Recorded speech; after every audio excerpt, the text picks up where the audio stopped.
Okay, let's begin for the day. So, yeah, this is our last class of 341 for the semester, I think. So, last 341 class of the semester. And so today I'm going to talk about basically how grades are coming. So the homework grades, I'll have them done pretty soon. The exam 2, I'll try to grade tonight. I was planning on grading it last night, but I slept. So I've looked at a few people's exam 2 so far, and they look mostly, I'd say this is mostly good. Homework 4, as I said, I'm just going to give like completion credit for that. And so the grades will come out. There may be, some kind of curve. It's hard to say exactly. And of course the curve is going to depend on grades on, say, project 3 and project 4, and exam 2. But I think exam 2 is going to be mostly good. I think really my only concern is grades on project 3. Really project 2 we've already curved. So we'll try to figure something out like that. I'll try to update it so that grades are known pretty soon, and so you have a good idea of what you're going to get. Okay, so that's that. Yeah, so exam 2, I would say mostly good. I have to write up some kind of final exam, so maybe. So here's an idea. If I can get myself together and actually give you a prospective grade, here's the idea. So if I can get like some kind of grade to you by, say, the end of the week, and of course I'm gonna have to release the final exam before that, but say Friday or Saturday, you'll have until, if you're happy with that grade, maybe you don't have to take the final. Maybe you can just, because exam 2 has really tested most of the stuff. The only thing that's really not on exam 2 are kind of hash tables, and you have a project on hash tables, and then DFS and BFS, which will be covered in algorithms anyway, so that's kind of an extra topic, and disjoint sets, which are also kind of an extra topic. So if I can get some grade to you by the end of the week, say Friday, let's pretend like it's going to happen. Pretend Friday sometime, maybe Saturday. If you're happy with that grade, you don't have to submit the final exam. And if you want to improve that grade, you can submit the final exam. Okay, so that's what I'll do. We'll get you some kind of idea of where you're going to stand, and that'll be a good way to end this semester, because this is basically the last fake semester, right? We're going back to in-person in the fall, real classes, real lectures, real everything. Things are going back. It's going to be much better. This online stuff is just not. Well, so the thing is, it can't, right? So that's the only thing, is that this grade cannot include, it will not include project 4, because I don't have access to those grades.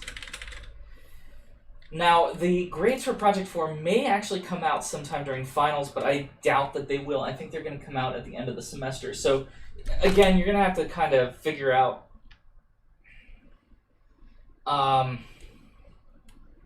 so it's going to, that's why I put grade in quotation marks. It's not going to be I can't 100% promise you anything, but here's my feeling about project 4. So I actually just did project 4 this morning. And my feeling is that it's definitely the easiest of the projects.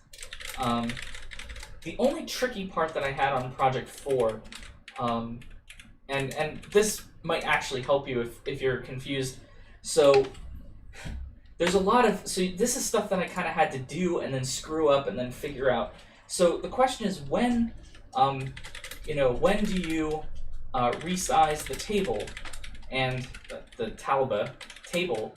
And so the answer is you have to resize on inserts and removes. That's part of the project description. So technically that's fine. But the thing is that the way that it was talking, the question was like when you remove an element, do you decrease m size or not? And the answer is no, you don't, right? You increase that variable m num deleted or something, but you don't mess with m size. M size never decreases until you make the table. And I think that produced, so basically I think that's right because when I did it that way, it produces, so here m size increases, right? Here m size does not decrease, right?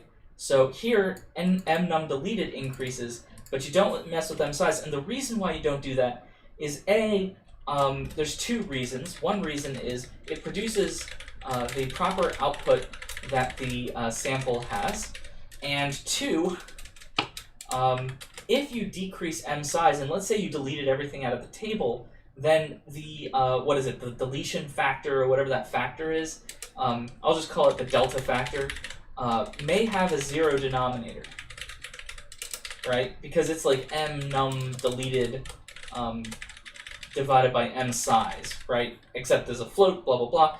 But the point is that like if m size can be zero, actually you should probably good point, Eric. 2a, you should probably check for zero divisor there anyway.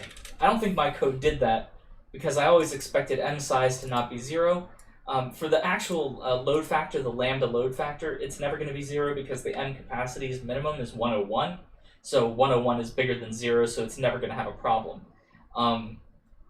But yeah, so this is just a little bit of, I think this is like the only thing that that's not like 100% specified in the project description, or if it is, it wasn't, maybe I'll admit I didn't triple check the project description or read as carefully as maybe I should have. I just kind of implemented the project and then I was like, okay, what's all this stuff about m num deleted versus m size and all this stuff. So anyway, so the point is that, what is the point? I guess the point is just that that's what I figured out, and I think that's what the project wants, and it's not 100% clear. So that's why I just want to say, like, you increase that really fixes it. The other thing is, well, nah. Okay. I think that's all I really want to say about Project 4. I think I think it's definitely the easiest of the projects. And even if you didn't do it this way, if you did it some other way, it wouldn't necessarily be wrong. It's just not what the project implementation wanted. So I think that's why you should always, when possible, when you can reproduce, and this is, as I say, this is how I reproduced the effect that the project supposedly was supposed to have. I think I would just return 0. Yeah, if it's a zero divisor, if like m size, if m size, really if like not m size, I just return 0 kind of thing. I don't actually do that in my code because I didn't really code for any kind of edge cases, so it's uber dangerous, right? But this is probably safe. There's always these fears whenever you're dividing two numbers, right? Like, I promise you, this is something that you should get used to being afraid of. Is like whenever you divide two numbers in programming, you should be like, am I 100% sure that number can never be 0, right? And if it can be 0 once, then the user will find a way to set it to 0 and then call that function. Right now, they don't necessarily know they're going to set it to 0, or they don't necessarily know they're going to call that function. But it's just like a fact. It's like Murphy's law of zero divisors, right? It's if there's a way to set a number to 0 and then divide by it, that's the first thing that they're going to do with your code. And so then your code will crash. So, okay. So that's all I want to say about Project 4. There's not really... yeah, so that's all. That's all. I'll move on now. So now let's talk about the final exam. Actually, you know what? That's a good point, Eric. You make a good point. You make a compelling argument. Let's pull up. I think I wrote a final exam before. I did. I was.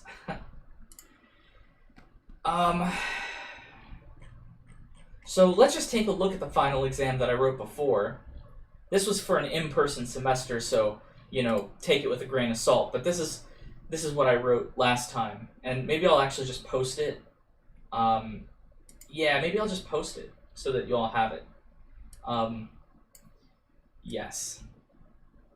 Oh, but I want to be careful because it's... Let's rename it so that you know that it's a practice. Okay. Because if I don't rename it, then you might think it's the actual, or people who aren't watching the lecture especially might think it's the actual final exam. Okay, so I've posted the fall 20 final exam that I gave. Anyway, okay. So let's look at some of these problems, right? So, you know, so here's an example of just a pure induction problem, right? Nothing terribly complicated here. So, you know, you have to pick a base case. Your base case should be something like n is equal to 1. You might ask, why don't I pick n equals 0, right? And the answer is because, well, if you pick... Actually, so let's write this out in our little document. Let's write this out. Let's open some LaTeX and let's write it out. Mathematics, PDF, LaTeX. Let's type out the formula.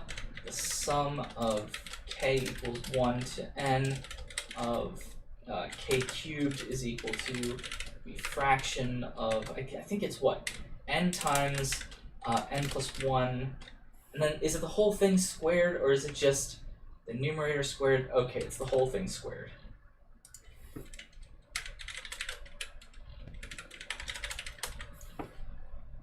Okay.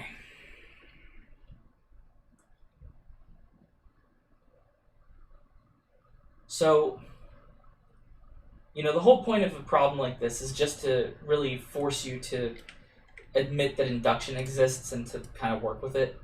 And so here, the first thing you do, you know, is you look at your base case, which I would say that the base case is going to be n is equal to 1. And so we'll evaluate it on both sides. So on the first side, 1 cubed is equal to 1. Cool. On the other side, we have 1 times 1 plus 1 divided by 2, which is all equal to 1. And then we square that, so we get 1. So both sides are equal for the base case. So we're good there. All right, so now we have to make our induction hypothesis. So our inductive hypothesis is what? It's basically that this formula is true for some specific n, right? And so given that it's true for some specific n, basically the thing is that the inductive hypothesis is the same thing as, we assume it's true for some specific n, but in this case, it's not just a general n. So here we want to prove this for all n, and here we're assuming that n is some fixed magical, right? N is some fixed magical specific number, like, you know, I don't know, what's a good specific number? It could be, I don't know, 4,827, right? That's what n is equal to, right? And so you don't know what n is, but it could be 4,827, right? Yeah, that's right. So the final is almost certainly going to be optional. If you like the grade, oh hey Ben.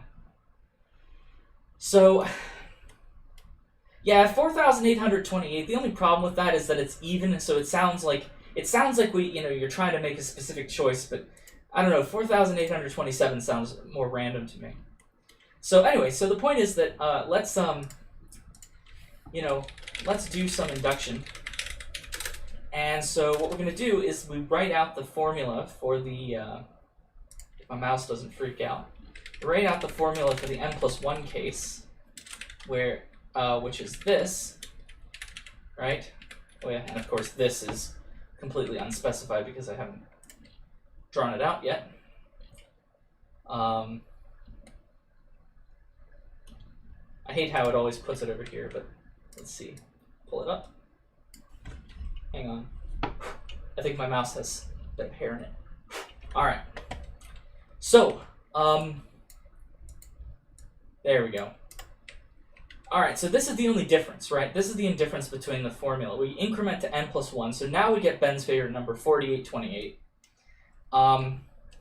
Incidentally, do you actually want to join in? Ben J1? You're free to join. Anyway, so the point is that the idea here is we're going to separate out the last term, right? So what we do here is, yeah, just call me and call me. Yo. Let's see if I can, well, let's not say that. Okay, let's see. What do we got?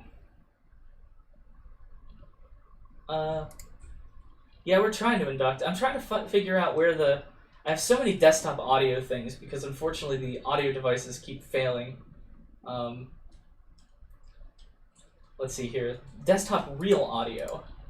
Is that working? No. No, you're not. You're totally inaudible. So let's see here. How about this? No. Let's try one more, and then we will. I don't know. Yeah, maybe. One last one. This time I mean it. Okay. Nope, you're here now. You're here. Alright, you are live. Wow, finally. Alright, so, did I render the stupid thing? Did it, go over here? No, I didn't render it yet. So we separated at the last term, right, Ben? Yeah. You know how to prove this by induction, don't you? Sure, you do the thing, and then you do another thing that's a little bit bigger, and then you say, hey, check that out. I think that's pretty much right. QED is Latin for, hey, check that out, right? I mean, yeah, I think, I'm gonna go with yes. So, cool. So you separate out the last term, right? And this is not specific to this induction. There's, countably infinite many, inductions that will do something like this. And so, what's our next step, Ben? What do we do next? What I'd say is, that this summation thingy is equal to, you use the inductive hypothesis, right? So you gotta use the trick. This is what's called the trick. You know that basically the summation we currently have here is equal, equal to the other expression at the top. Let's call that the RHS. We can call this RHS, and we can call this LHS, like that. And so let's, what are we doing now? Yeah, so what we're going to do is we try to add them. So how do we add them, right? For that, we just do some basic algebra. So unfortunately, this is not induction anymore, right? Induction kind of ended as soon as we used the induction hypothesis. But as it turns out that just algebrating. Yeah, is that the right word, algebrating? Yeah, that's what I usually say. It's not a word, but it's definitely what I always say.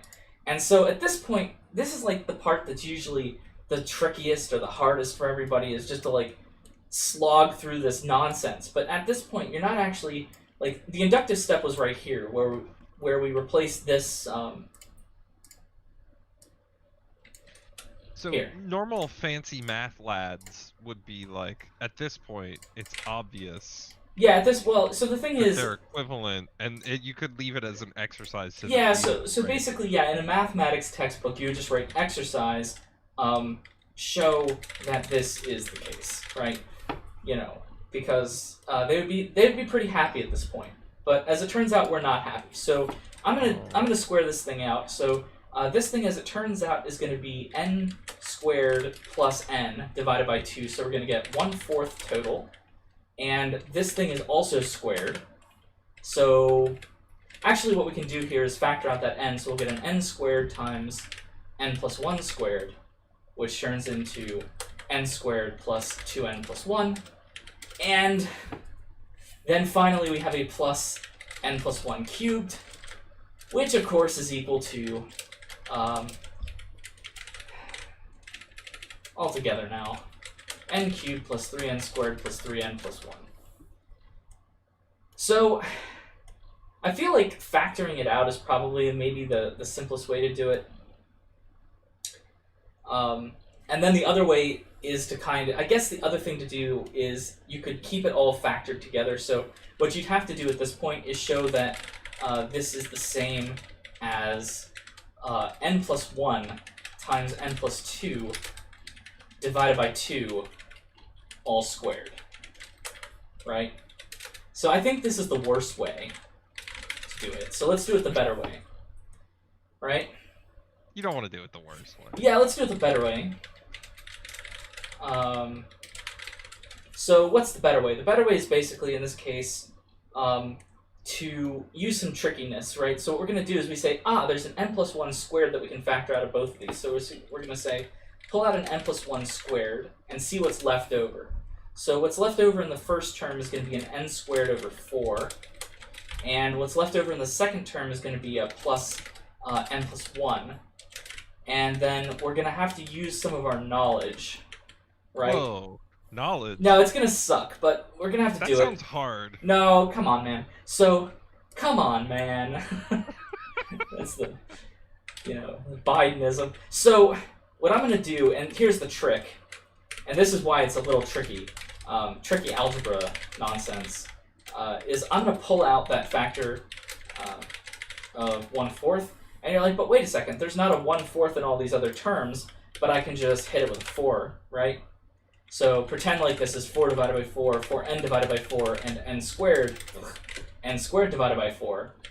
And then what you can do is you can just say, well, this is equal to 1/4, right?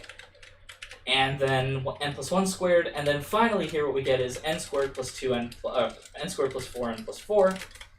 And then at this point we have to go back to high school algebra, and we have to factor that, right?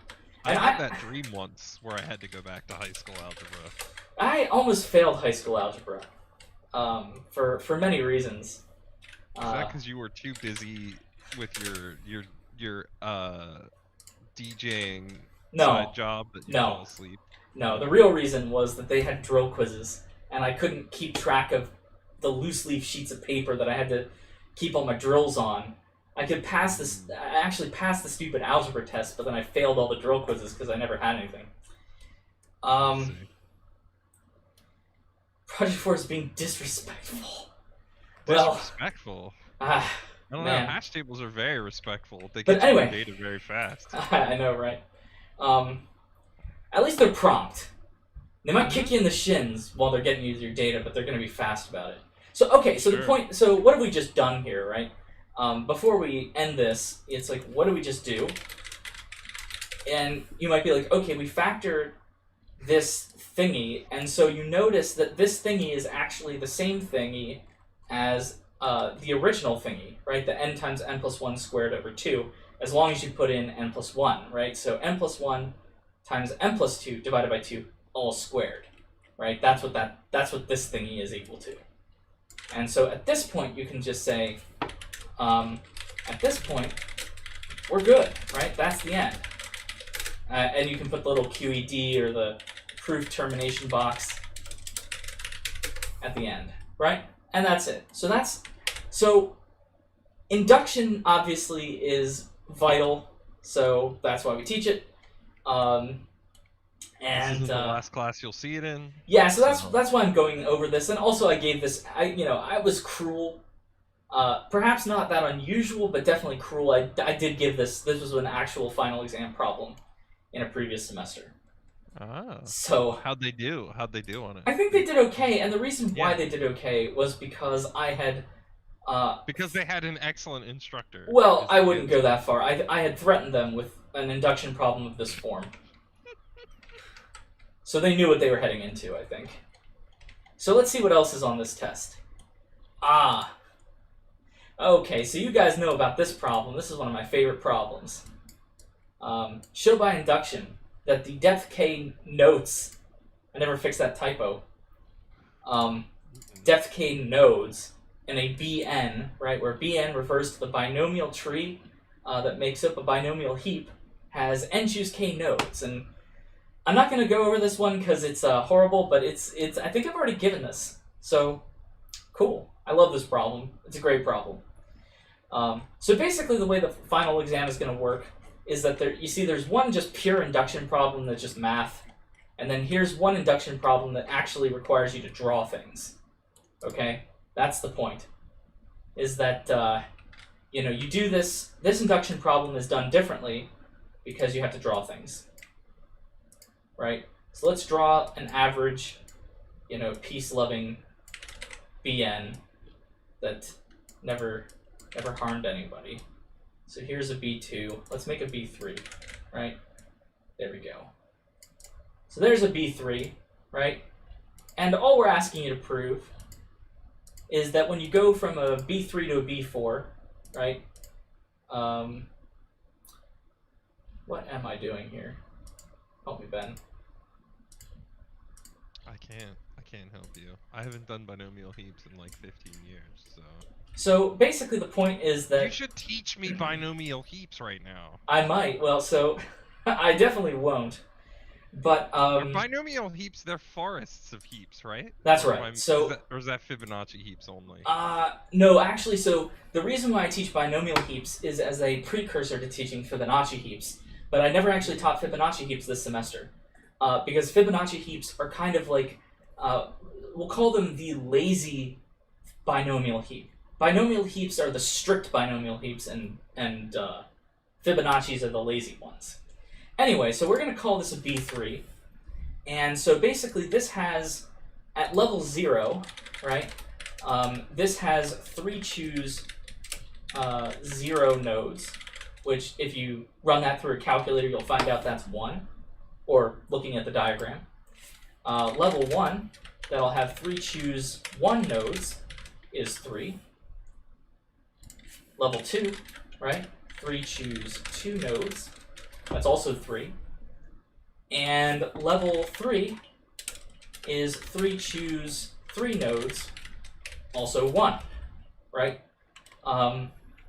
So basically the point of that induction problem is that when you go from a B3 to, say, a B4, right, and this is how you make a... So I'm training you, Ben, how to make from a Bn to a Bn plus 1. So, all right, show me your n plus 1. So whatever your Bn is, so we have a B3 in this case, you literally take 2 copies of it, right? Mm-hmm. Slam them together like this. Yeah. Except you push one down one level, like a so, and then you link like that. So now this is a B4. Got it. And so the point is that this has 1, 4, 6, 4, not 3, not 34, there we go. This has 1, 4, 6, 4, 1 nodes at each level, right? And so the cool fact about that is that if you look at 4 choose 0, 4 choose 1, 4 choose 2, 4 choose 3, 4 choose 4, those are the same numbers. And the question is why? And the answer is because, yeah, so basically if you have the theorem, I think I gave you the hint in the problem itself, you will probably need the identity n choose k plus n choose k plus 1 equals n plus 1 choose k plus 1, right? So you got to figure out how this identity works in this tree structure. And so here, if this is just some random Bn, it's not a B3, it's not a B4, it's just some Bn, then what we know is that, say, this level, right, in the earlier one is going to have, say, n choose k nodes. And then here what we have is this is the same bn, but at the high one level up, right? So that's the point here, is that because we've shifted the thing down, everything is one level up, right? And so here we actually have Cn k minus 1, which was not the equation that I gave in the hint, but the good news is you can kind of modify it. So then you add, right, Cn k minus 1 plus Cnk, and what that's going to turn into is Cn plus 1 choose k. And so the cool part is that that's it, right? That's the induction. Because you've shown that if there's Cnk nodes at this level, and then there's Cnk minus 1 nodes in the other part of the structure, because it's one level up, and you add those together and use the hint, you got it, right? And that's it. That's it. That's the induction. So that basically the induction is you draw out your favorite bn, then you draw out your favorite bn plus 1, and of course in this case I drew out a b3 and a b4. But what you do is you pretend that it's you pretend that the b3 is actually a bn, and you pretend that the b4 is actually a bn plus 1, because obviously there's no way to draw out a general bn, because it's just like you'd have to draw a lot of ellipses and a lot of and then a lot of nodes go in here kind of things. And so anyway, you just pretend, right? You pretend that this is a bn plus 1, right? We make believe. All right, so that's that induction. That's a pretty good induction. I like that one. I love that one. I think I've given it. Yeah, I mean it's horrible for the students. They don't particularly love it, but I love it. So we love making trees of slightly smaller trees. Yeah. That's also, this is very similar to the proof of, well, one of the ways you can prove that AVL trees are logarithmically tall. Exactly. Yeah. Exactly. Yeah. And I was a little annoyed with myself that semester where I came in and I proved by induction in your class that the AVL trees were of logarithmic height, or no, logarithmic, yeah, something like that, right? But I basically showed that their size was less than or equal to 2 to the n plus 1 or something like that, which annoyed me because I knew that the stricter, I think I made an estimate at one point, and that estimate screwed up our analysis. It forced us to only prove that the size of the AVL tree was bounded by 2 to the n, rather than by phi to the n, where phi is equal to the golden ratio. We still made it out alive, though. Yeah, I mean, it got us to the point where we could show that, basically the whole point of any of those induction proofs or any of those proofs is to show that the insert, find, delete, all of those run in log n time, right? And we don't care if it's log base e or log base 2 or log base phi, right? We actually don't care. And the reason why we don't care is because all logs are the same in big O. Yes, they are. Because of the log base change formula. Just differs by a constant. Anyway, so that's enough about that, because that's not the problem we're looking at. We're looking at a completely separate problem. I'm just noting that I was annoyed because, I did something stupid. Okay, so if this is a leftist heap, you delete the max. So I think instead of going through this problem, which the thing is that if I go through every problem, I know that we will not have enough time, so maybe I'll come back to this one, but I think the way to go about this problem is to just build some trees using the simulator. What thing is it? The leftist heap visualization, right? Mm-hmm. And then what you want to do is I'll put the thingy in the comments. There we go. What you want to do is then you want to delete a node, and then you want to step through the delete and watch it happen and predict each step before it does it, right? Basically, what's the difference here between a leftist heap and a skew heap? That's what I really want to talk about. So that's the point of this question, right? This is like the meta learning goal of this question is to convince the students that there is a difference between leftist heaps and AVL, leftist heaps and skew heaps. So what's the primary difference, right? The primary difference is leftist heaps track that null path length business, right? Whereas skew heaps just always flip along the path of insertion or deletion, right? Correct. So that's really the only difference between the leftist heaps and the skew heaps, is that skew heaps are kind of the lazy one. They just don't bother with this calculation of NPLs and all that stuff, whereas skew heaps do. So yeah, remember, and you just had an exam on it, so I'm sure you remember that to calculate the NPL, it's different than calculating height, right? Because you have to calculate, it's not the maximum of the two heights of the children plus 1, it's the minimum of the two NPLs plus 1, right? So, yep. I guess I'll write that down. It's the opposite of the height. Height of a node is equal to 1 plus the max of the height of the left or the height of the right, whereas the NPL of a node is equal to 1 plus the min of the NPL of the left or the NPL of the right. Ugh. And so those are the definitions. Now, of course, and then the only other thing to remember, it's the standard business that we have to say is, what is the height of a null pointer? I prefer to have height of a null pointer be 0, but sometimes you'll see -1, right? And it doesn't matter, right? The height of a null pointer doesn't matter. It just shifts all the NPLs or heights by 1. Or technically, you could make the height of a null pointer equal to, as I've said before, you can make the height of a null pointer 17. But then it looks really confusing. So the point is that it doesn't matter what you set your NPL of a null pointer to. You just have to know what it is. Okay, so let's go on to another problem. What makes them different? Oh, that's what makes them different. I didn't even know there was a part C. That's the whole point. Okay, draw out a leftist heap that seems right and balanced. I think you guys have done this on your second exam, so let me just show you an example. So basically, I like this question because it makes you think about how NPLs work a little bit. So let's see. Let's draw out an some kind of thingy. So this is a pretty good thingy, right? And then let's make it right and balanced. So let's add more nodes to the right side than the left side, right? Actually, I think maybe we'll stick this over here and maybe do something like this. I think this will actually make it good. Something like this. Now let's add some lines to connect everything together, right?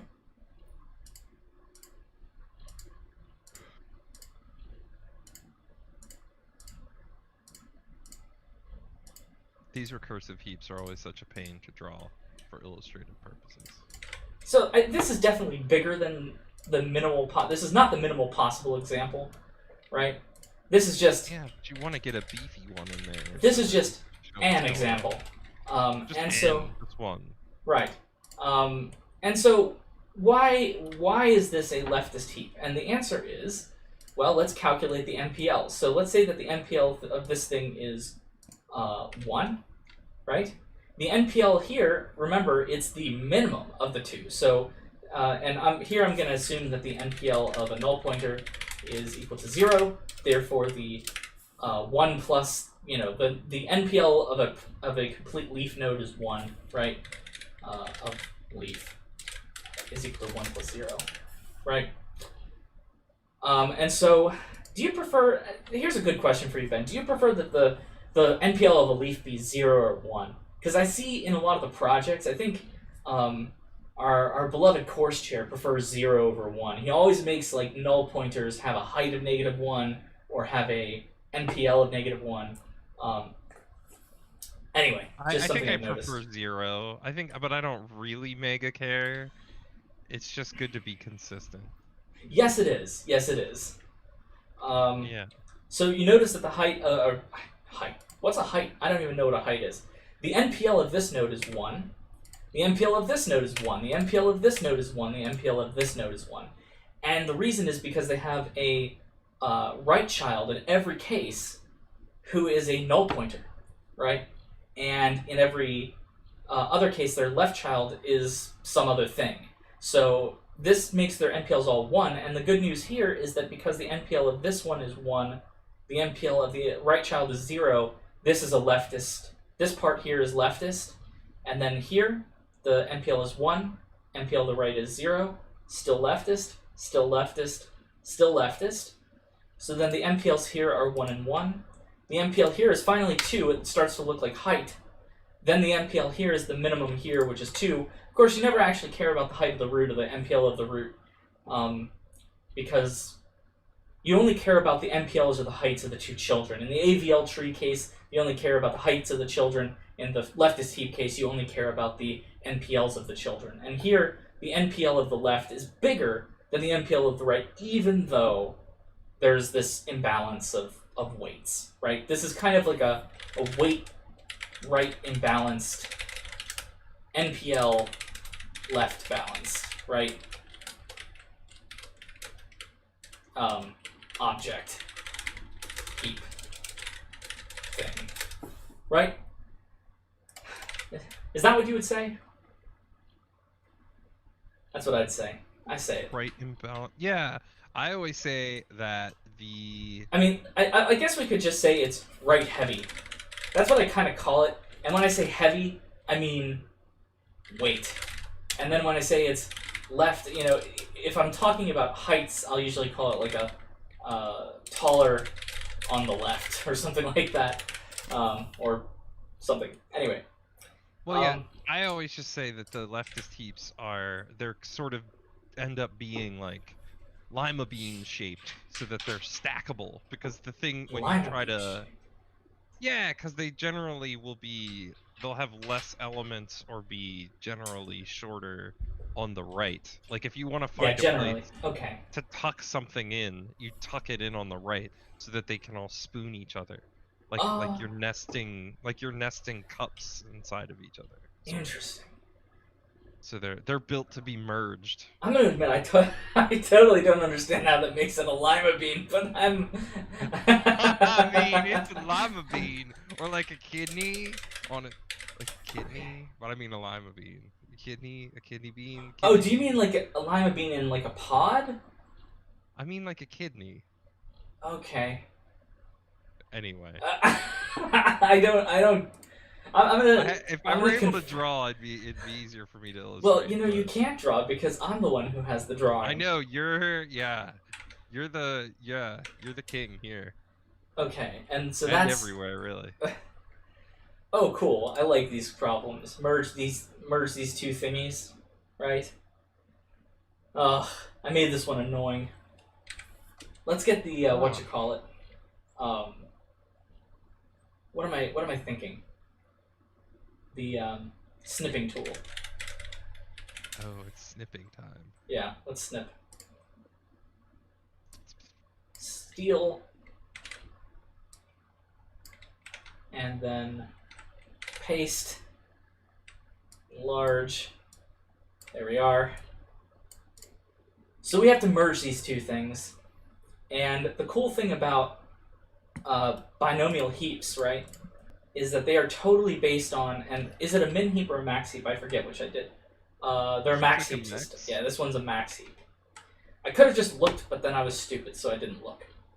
So basically, remember how to merge? You merge by looking at the B zeros first, and you merge them together. So here you're going to get 22 and 5. Right, so you merge the two B zeros into a B1, and that's what you get. And then the next thing you do is you look at the, well, what do you do? I guess you look at all the B1s. We have a 37 as the top of one of the B1s. There's not a B1 in the first heap. So there's a B1 in the second heap, and so those two get merged together. So then we have, let's do it this way. Let's say 37, right? 37, 12. Then we can relink like this to make ourselves a B2, right? Which is our, I tend to call it the carry tree, the carry thing. The reason that I call it that is because binomial heaps, if you don't know, Ben, they mimic binary addition, right? So basically, the point, yes. yeah, the point is that this is the same thing as adding 101 plus 111 in binary, which is going to end up with a 0, which is why we added the two B0s, got a B1. So then we carry the 1.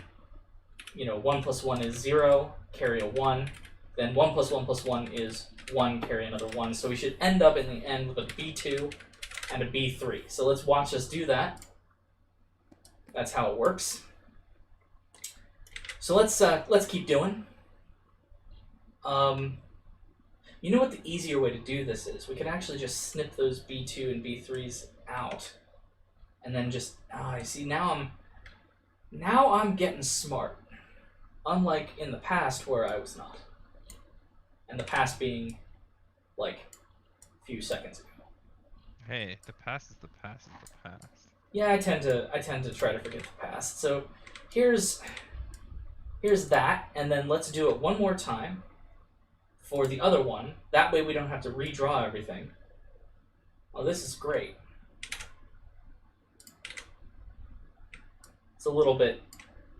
It's suffering a little bit from enlarging it, but whatever. So now we have to add these we have to add these 3 B2s together. So we have to add all of these together. And so remember that the binomial heap algorithm doesn't really specify, at least the pseudocode version doesn't always specify which ones to add together.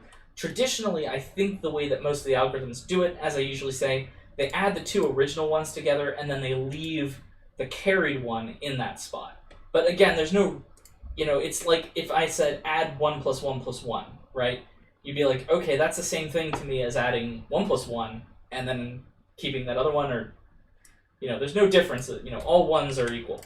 So the point here is that what you're going to do is you're going to merge these two. If this is a max heap, the 91 should go up, the 41 should come down, and we link them together. And this is our resultant structure. And so there we go. We have a B2 here, we have a B3 here, and we're happy, right?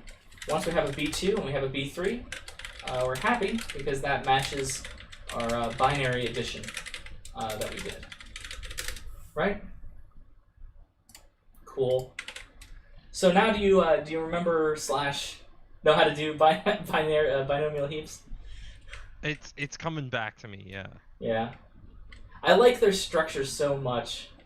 So I inflict it upon the students. You could say, 8th Amendment violation. It's not the most fun to implement. Well, it's probably pretty fun to implement. No. It's not. I mean, the real problem is that you have to come up with some smart way to be able to store the forest. And there's a lot of edge cases that you have to check for, for instance, if you're merging 2 of them, and this is what I usually do. I'll have an array, right, which is the B0's in slot 0, the B1's in slot 1, but what if there's no B2, right? Well, then there's a null pointer. So you can see how that's going to cause a lot of edge cases, right? Because it's what if you tried to merge a null pointer with a non-null pointer, or 2 things that exist, or one that's a null pointer, the other one's not, or both of them are null, So there's all these stupid edge cases that you have to code in that just kind of, and I haven't come up with a good way to solve this problem necessarily. Algorithmically, you can explain the algorithm and do this stuff much easier in a way than you can actually write the code for it. So I'm guessing we're gonna get rid of 104 here. We're gonna get rid of 104, and then you see exactly what the problem is. And then we're gonna add the 92 heap to the 53 heap, and then Yeah, it's gonna get ugly.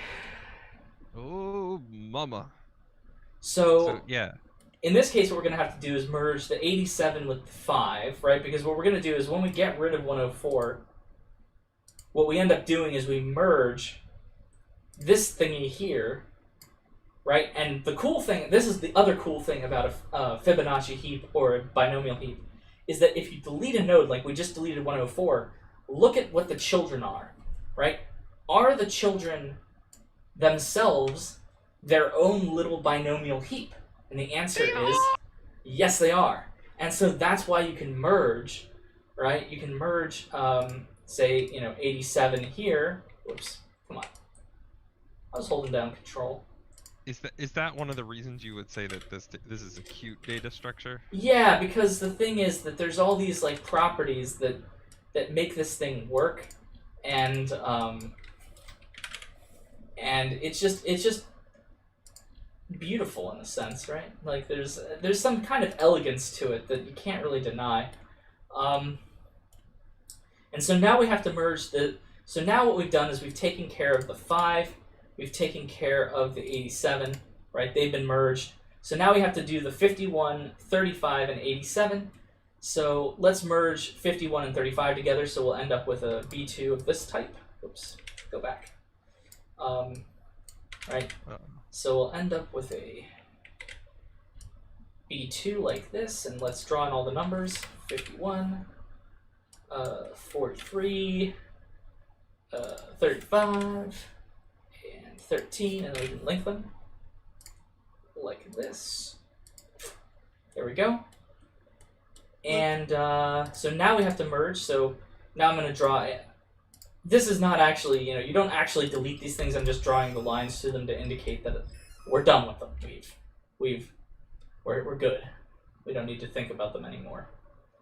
So now for the they've already been merginated. So now instead of so now I'm going to use my trick again. So instead of redrawing those two other B2s, we're just going to copy paste them specifically. Because, as it turns out, that would take a lot of time to redraw them, and there's not really any point to redrawing them, because we're not actually modifying their structure in any way. Well, we are slightly modifying 92's structure, but only in the sense that what we're doing is adding 53 as a child. So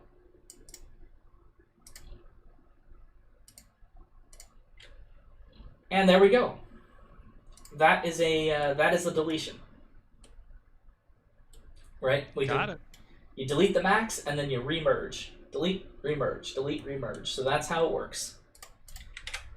Cool. And you see why I like this thing? I mean, you see, my question to you, Professor Ben, is: do you see why this like? Oh, I see. This aligns with my psychological predispositions. Oh yeah. It pushes all your cutesy buttons. It does, unfortunately, right? So, so the good news is you don't need to know this one, and the reason is because I never taught you Fibonacci heaps. I would love it if you went on your own, and if you went on your own and you looked them up. Basically, the cool thing about Fibonacci heaps, the only thing I'm going to say is what they do. The difference between them and binary heaps, so I'm actually answering the question, though you don't have to know it, is whenever you insert, you just insert another B0 into a list, right? So every time you insert, you just insert another B0. A B0 is just itself a node, right? With no children, nothing complicated. The only time when you do anything, and there's basically this long linked list of nodes, so it's just waiting for a deletion. When you do a deletion, then basically what ends up happening is you remove the max, and then you have essentially the binary equivalent of 1 plus 1 plus 1 plus 1 plus 1 plus 1 plus 1, right?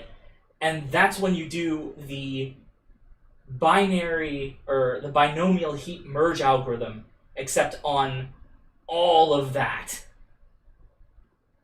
And so that's the difference. Basically, Fibonacci heaps don't do any kind of merge operation on insert. They only do the merge operation on delete, and it requires basically an extension of what we think of as binary addition. Instead of adding just two binary numbers, like two heaps together, you're really adding a ton of binary things to get, So that's how it works. What is the difference between that? Who cares? What's the advantage? Who cares? Right? Who cares? Because I didn't teach it. So, what's the best case for a binary tree insert?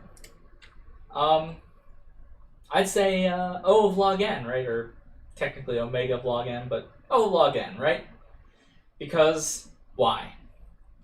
Well, what kind of binary search tree? A balanced one? Well, that's the second part of the question, man. Draw a tree that gives this behavior. Well, wouldn't it be constant time if it's not a balanced what? Constant time? Well, so... Well, I guess... I'm always a little bit... So here's the thing that I always think about when we think about like those constant time things. It's like, what's the best case? And it's like, if the tree is empty, you insert, and that is O of 1. But I actually don't think that's the best case in general. No, but I meant like if the best case would be like you had a tree where all of the elements, like a tree where the elements were inserted in ascending or descending order in a non-balanced tree, and then that would give you like one where it's all left children and all right children, and then your best case would be to insert on the opposite direction. Sure, I guess that's... Well, I guess that's why you could draw a tree that gives that behavior, right? Yeah. The answer that I was kind of going for was the if you had a balanced tree. I see. Right. So the answer that I was looking for to this question, that if you have a balanced tree, then all of your inserts should be log n time. If you did Ben's answer, then I probably would have accepted that and then written some comment like about don't be tricky. That's you. What? That's that's not what I mean. What crap professor told you this? Come on. It's like what is it? Malicious compliance. Sure. So I mean, the thing is that I don't want to. The reason why these questions are a little bit vague and give the ability to answer like that is that if you make the question too specific, then it's basically telling them the answer is draw a balanced search tree and then describe that, right? And I don't want to say that because I want to ask the second part, but it's difficult. Mm-hmm. So what gives the worst case for a binary search tree insert? So now this is Ben's example where you have basically a linked list of some kind, right, in your binary search tree, and you have to insert at the bottom, right? And that's O of n. So the good news is that I think that regardless of what shape you do, and the thing is that normally we draw out something that goes all the way to the right and all the way to the left, but there's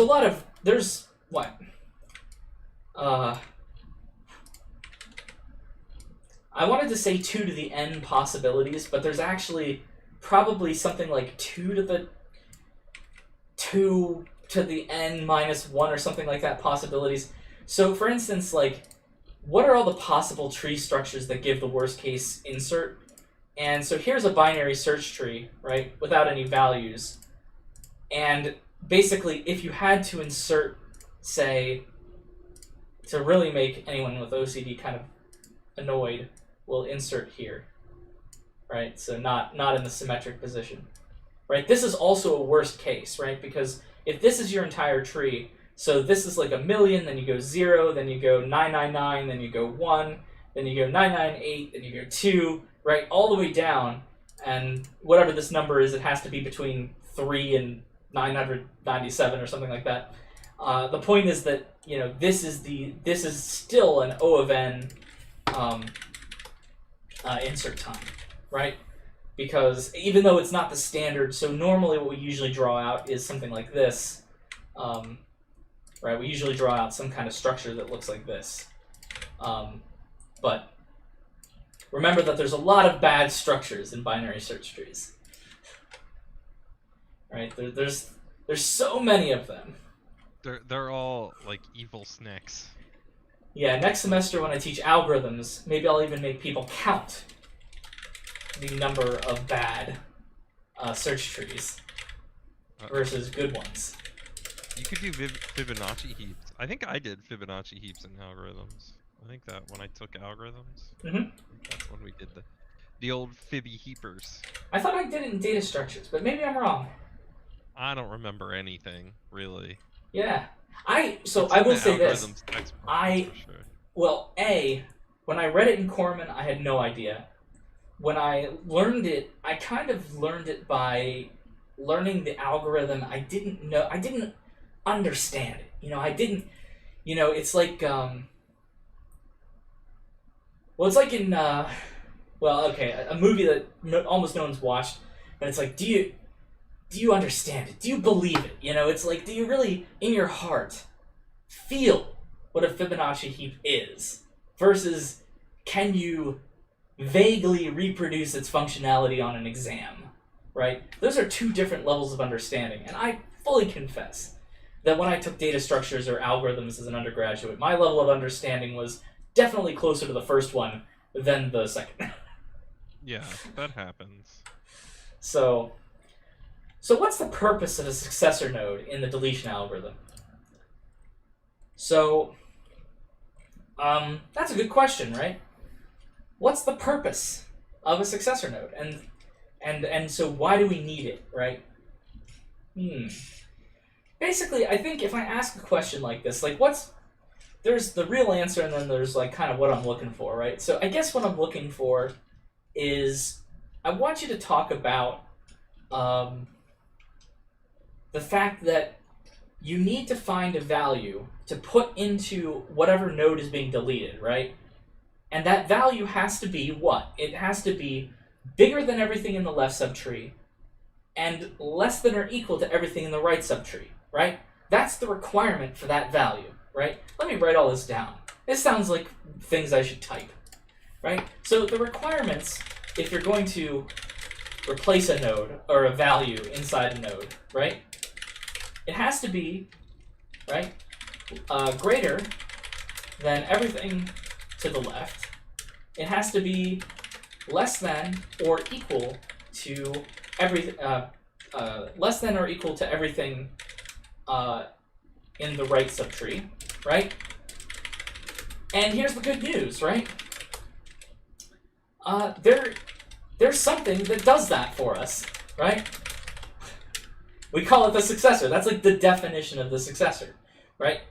So to find the successor, right, you'll go right once, and then left, straight on till morning, or left until you can't, right? And so what does that mean, right? The successor says go right once, so you're going to the things that are greater than the particular node, and then you go left until you can't anymore, which means it's the least element that is greater than that node, right? It's the least element greater than the node. And that's the point of the successor, right? If you're going to stick something into a particular place in a tree, right? Let's just draw this out a little bit. It's the node that node leaves all of its stuff to when it gets deleted. Yeah, I mean, it's... Depending on your inheritance laws, yes. I mean, for BST deletion, that's how they do it. So let's say that this is 55, let's say that this is 54, and let's say that this is 81, right? Then the point is that there might be some children of these nodes, but what you want to do is, that if this node, if you went and found a node that was, say, 53 and put it in here, right? If we replace this value with 53, that would be bad, because 54 is the left child, and then that should be on the right side of the tree. So if we're going to do this, then we would have to search through the entire right side of the tree and start moving nodes over, or search to the left side of the tree and start somehow moving nodes over the right, which would destroy your nice logarithmic insertion times that you usually get, right? Because you'd have to do a traversal, which is usually O of n, and blah, blah, blah, right? So no good. So you don't want that to be the case. And then, of course, if you make it something like 57, and let's say that there's a 56 here, right, then that's also bad. And, of course, the reason why... Oh, please don't crash. It did. Wonderful. Oh no, what crashed? Inkscape. Aww. Inkscape is great, except it's just, slightly unstable. The good news is I drew it out and everybody saw it. Just like Jean-Luc Picard says. everybody saw. Or You can see everything. I can see everything, yeah. So, anyway, so that's the point. That's what I really want you to say. Maybe I'll add that text back in. Sorry about that. So it deleted itself. So, and then what do you do if the successor has a child? You have to recursively delete the successor. That's basically what I want you to say, right? If the successor has children, you have to somehow get rid of those children, or not get rid of those children. You have to somehow get rid of that successor node. Normally, if the successor is a leaf, right, you can just kill that leaf off. But if the successor has children, you have to do something about them. All right. I think that's it for that question. Oh, I love these questions. These questions, and I know that I think I've given you these questions before on an exam, they come out of my failure one semester, my complete and absolute failure to teach tree traversals properly somehow. I thought I'd taught them properly. I believed in my heart that I had done my job, and then I gave it on an exam, and the responses were essentially a random number generator, and so I learned that I did not teach tree traversals properly. So, but I think most of you at this point, based on previous exam results, I think you guys know how to do traversals, but let me just do it for no particular reason, other than the fact that I kind of like to do traversals. Yeah, sure. Let's do a pre-order traversal of this thing. So how are we going to do a pre-order traversal? Remember, you always go to whatever the node is, and then you go to the left child, then you go to the right child. But remember that this is recursive, right? How do you spell recursive? That's how. There's an R and a C and an S somewhere.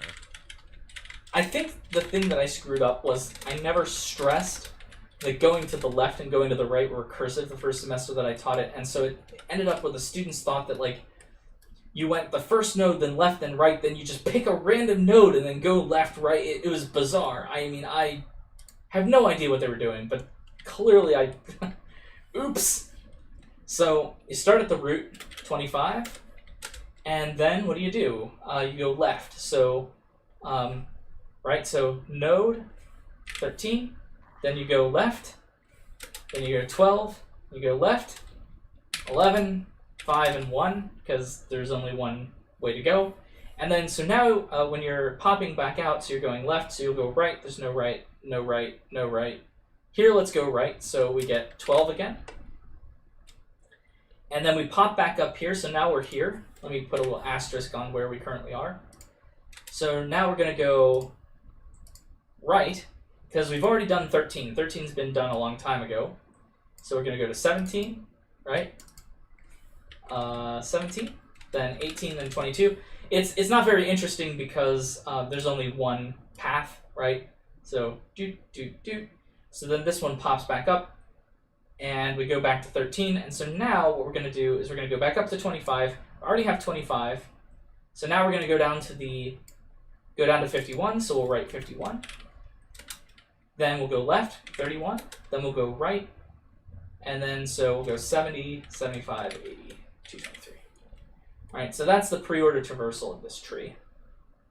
And there we go. We did it. You know what? It's unbelievable. Well, you did it, and we were all here to watch it happen. Well, you know, sometimes that's half the battle. Okay, I'm going to skip the post-order traversal.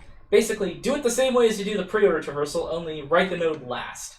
So the root 25 should be at the end, and basically everything should look different. Like, this entire order gets almost completely messed up.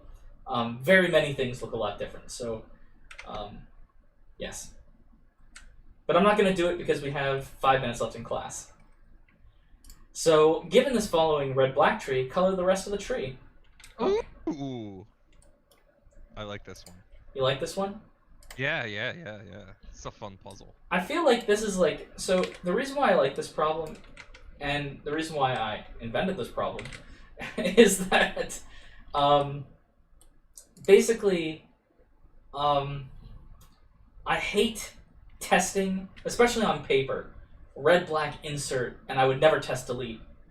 Red-black insert is kind of testable, but I feel like it's not nice. So anyway, let's see. I wonder if I can fill in something with like red? Yes, I can. Great. But that one's not red. So yeah, you monster. So let's think about, okay, so the root has to be black, right? Cool. And I like how it doesn't completely fill in the thingy. So this node is red, so this node has to be black because of the I shouldn't say the only rule of red-black trees, but it's the rule of red-black trees that makes them different from all other things, right? It's the rule that kind of drives everything else, which is that red nodes can't have red children, right? That's like the thing that kind of does it. And so red nodes can't have red children, so that has to be black. So now we know the black height of the whole tree is 2, right? 1, 2, 1, 2. So at some point here, there has to be a black node, or I'm sorry, there has to be a black node along this path, and there has to be a black node along this path. Now, hypothetically, if we tried to do it where we said put a black node on this path, and then, whoops, and then, it's not recoloring. I don't want to, stupid thing. Okay. Wow. Remember whiteboards? Remember those? Yeah. Well, okay, so I'm not going to do it because it keeps trying to recolor. So anyway, the point is that if we made this a black node, then there can't be any more black nodes, right? So the problem is that if there's no more black nodes, then that means that this one has to be red and this one has to be red, right? And that's a violation. So the good news is that we know that this one can't be black. This one has to... Oh, stop doing that crap. So then this one has to be black and that one has to be black.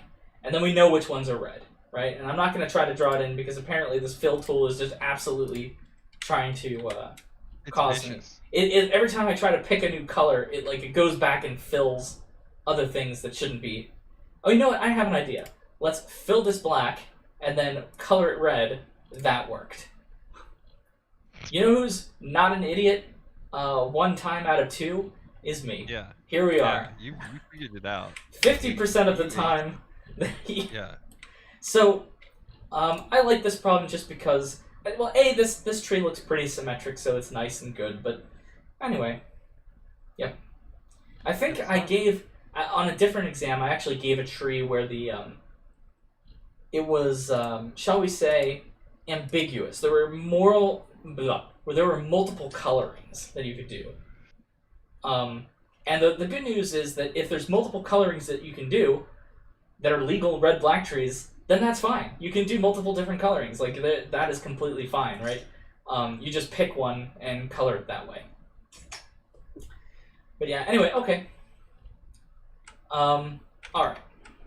What other kind of questions did I get?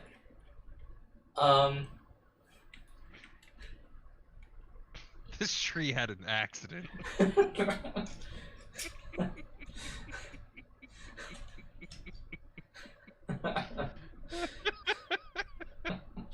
Let's see, is this the last question? Nope.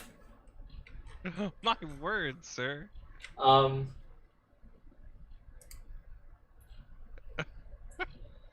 be the last one I go over. So, basically, what's the difference between depth first search and breadth first search? Depth. That's right. That's exactly right. Nice. So, Fail. as it turns out, DFS equals stack. BFS equals Q. And that's it. Right? Yep. And so, like, there's a lot of complex things in the world. Like this horrible graph. Right? This horrible graph is horrible. But if you want a depth first search through it, then if you start at A, you add A's children, right? A's children are, well, and we're doing a stack, so we're going to add them, who cares what order? HGDH, where this is the top of the stack, right? So then the next step is you pop H, right? And you add on, so you have D and G sitting in the stack, and then you add on, say, E, B, L, right?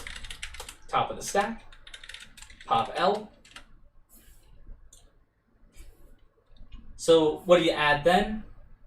And remember that you never add a node, so the rule is that you never add a visited node back onto the stack, right? Now you can add visited nodes back onto the stack, or you don't have to, or whatever. The point is that you have to mark them as visited eventually, and once you mark them, then you don't go back to them. So you pop L. H was already visited. You could let's say we go to K and S, right? Those are the ones that L didn't go to. And so now what we're going to do is pop S, and we're going to go, the only one that isn't on the list already is R. And then finally, I guess you pop R, you add Q, right?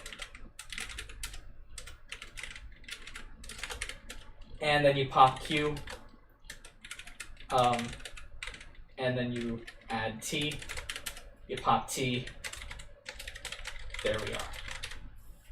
So that's basically what I'm looking for on these types of questions, right? Now, there is a good way to do this, like this, and there's a bad way to do this, which is to add HGD to the stack, because if you pop D first, then you're going to be searching for a while. This DFS is going to run for a lot longer. And as I said in the question, is there any preference? There is no preference in the order that you can search adjacent nodes. So what I mean by that is you get to choose which ones you add to the top of the stack. So if you add it in the alphabetical order, in this case you win, but you know it's always good to kind of just choose it in a way where the you get there faster, at least for these questions. Now, computer, you know, the algorithm is probably just going to add it in like ascending order of alphabetical, whatever, but, you know, that's basically it. Okay, so that's what I'm looking for the DFS, BFS type questions, and of course here, this is the stack version, so you can do the Q version, right? And the Q version has a Q. And so basically, here, I think, have I given this on an exam? I forget. Exam 2. Yes. I gave the same question, except I just changed the numbers on exam 2. So prepare to see it again on the final. Prepare yourselves. And then I asked a silly question. What was your favorite data structure and why? If your answer for why is not good, then I will give you a 0 on the entire final.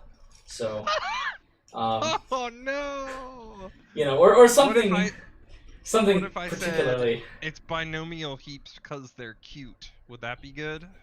But why are they cute? Right? They're cute because of the combinatorial properties that they have, right? That they have all that n choose k stuff going on. So that's the real why. Right. It's like the difference between, what is it, like ultimate cause and proximate cause and that kind of stuff. Uh-oh. Getting into it. Alright, well, I gotta go. Today's final presentation day for 447. Yeah, I actually have to go as well for a lot of reasons. But what I will say is, goodbye, Ben J1. It was wonderful having you. Yeah. It's always a pleasure. Goodbye, all students. It was nice not seeing you this semester, I suppose. Yeah, so, and then, if you have any questions on the project, I have to drive somewhere 5 minutes ago, but I will be back, so just send me a message and I'll get back to you as soon as I can. All right. Goodbye, everyone. Have a good summer.